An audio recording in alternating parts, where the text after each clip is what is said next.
This bill will preserve and protect the programs, the social safety net, but it will make it much more common sense. And let's talk about what these offsets are.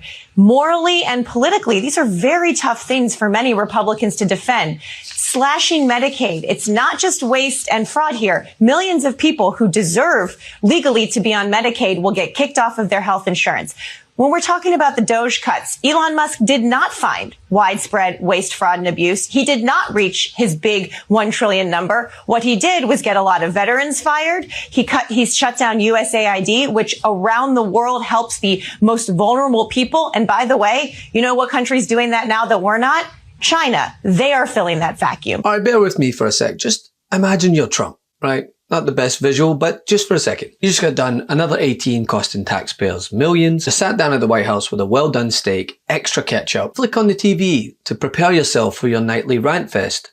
And you see this. Talking about the average patriotic Americans who have served their country in the federal government across the country, not just in Washington, working for national parks, working for the Veterans Administration.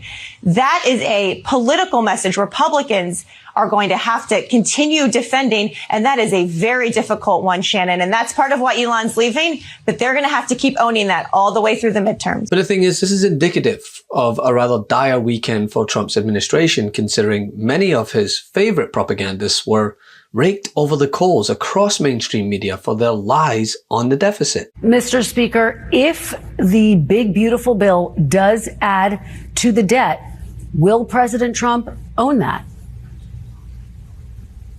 It's not going to add to the debt. We didn't do the work. We did the same old way. We exempted most spending, looked at a couple of programs, tweaked them, tried to get a CBO score, talked about what seemed to be a big number, but a number that is completely inadequate. It doesn't meet the moment.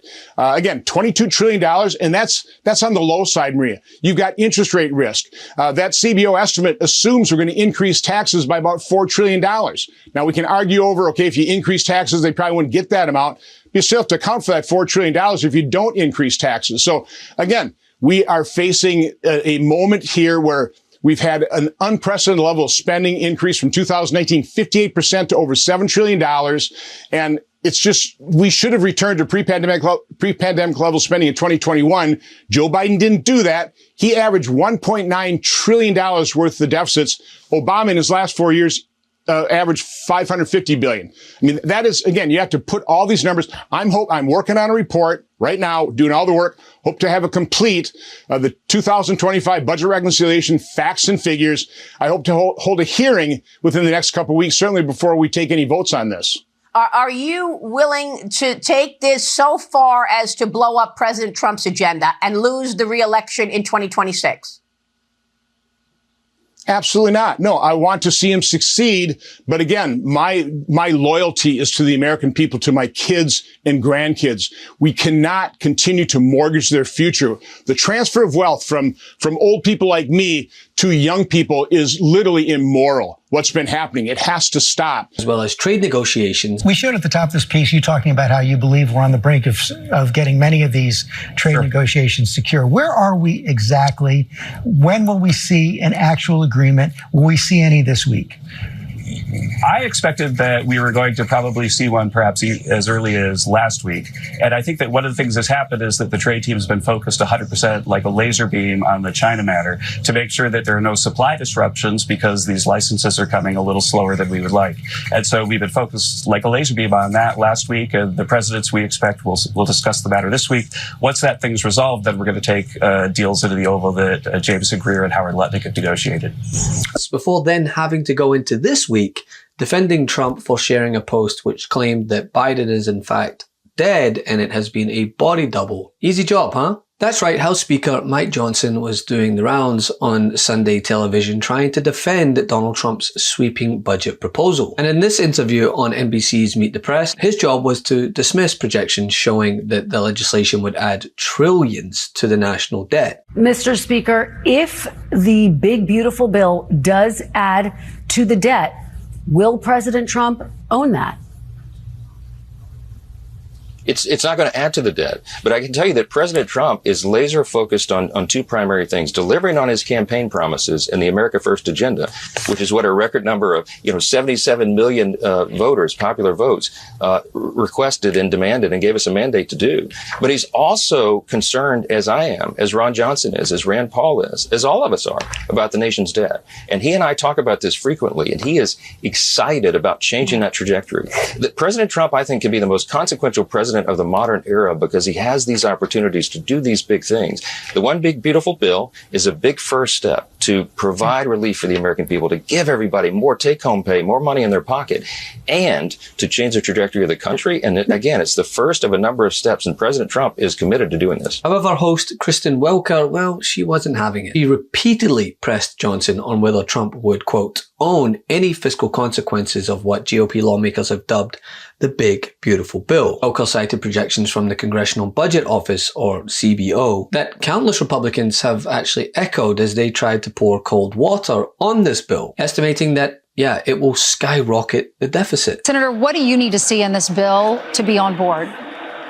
The problem is it's asking conservatives like myself to raise the debt ceiling $5 trillion. That's historic. No one's ever raised the debt ceiling that much. It will be a record for Congress to raise the debt $5 trillion. But also it indicates that this year the deficit will be over $2 trillion, but it means they're anticipating close to $3 trillion for the next year. It's really a slap in the face that those of us who are excited about Elon Musk and Doge and all the cuts. Where are the cuts? If the cuts are real, why are we going to borrow $5 trillion? On taxation, the Committee for a Responsible Federal Budget, the Tax Foundation, the Penn Wharton budget model all say this will add trillions of dollars to the deficit. Are you really telling the American people this will not add one penny to the debt and deficit? You can guarantee that? I am telling you, this is going to reduce the deficit. Before going on to remind Johnson that it was he who cited the CBO projections under the Biden administration as a means to lambast their budget proposal. Was pretty right when you adjusted for inflation. But let me read you something that you said back in 2021 about the CBO. This was in relation to a Democratic bill. You said the CBO has confirmed this bill adds nearly $400 billion to the deficit, contrary to the White House's claim that the bill is paid for. So do you only believe the CBO when a Democrat is president, Mr. Speaker? No, this is very easy to explain. The CBO sometimes gets projections correct, but they're always off every single time when they project economic growth. They always underestimate the growth that will be brought about by tax cuts and reduction in regulations. We'll feel the effects of that soon. And Mr. Speaker, just to be clear, I mean, this is not a Democratic talking point. I'm asking about something that President Trump himself had floated the idea of. It is estimated that if the bill becomes law, the top 10% of households would see an increase in resources, but the bottom 10% would see a decrease in resources. Why are you comfortable with that? No, that's simply not. I'm not comfortable with that. It is not true. Look at the actual facts of the tax cuts that we're extending. The Tax Cuts and Jobs Act, again, from 2017, the people that benefited most from that were the lowest income Americans. It was households that made between $20,000, $30,000 a year annually. They had the biggest benefit from the TCJA. It's funny how that old hypocrisy thing works, huh? Out of every $5 or $6 in Medicaid is improper. We have illegal immigrants on the program. We have able-bodied working adults that don't have a work requirement that they would have in TANF or even SNAP. And those are something that's very important to institute. That's what this bill does. Look, I think politically, he will continue to be a problem for Republicans. And let's talk about what these offsets are. Morally and politically, these are very tough things for many Republicans to defend. Slashing Medicaid. It's not just waste and fraud here. Millions of people who deserve legally to be on Medicaid will get kicked off of their health insurance. When we're talking about the Doge cuts, Elon Musk did not find widespread waste, fraud, and abuse. He did not reach his big $1 trillion number. What he did was get a lot of veterans fired. He shut down USAID, which around the world helps the most vulnerable people. And by the way, you know what country's doing that now that we're not?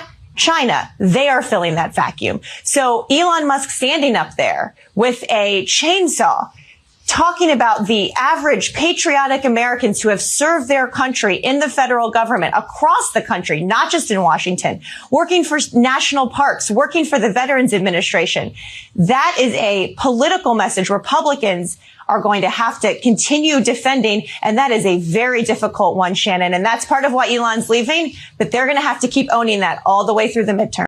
Love this video? Continue the conversation by following us on Instagram @MeidasTouch and help us blow past 1 million followers.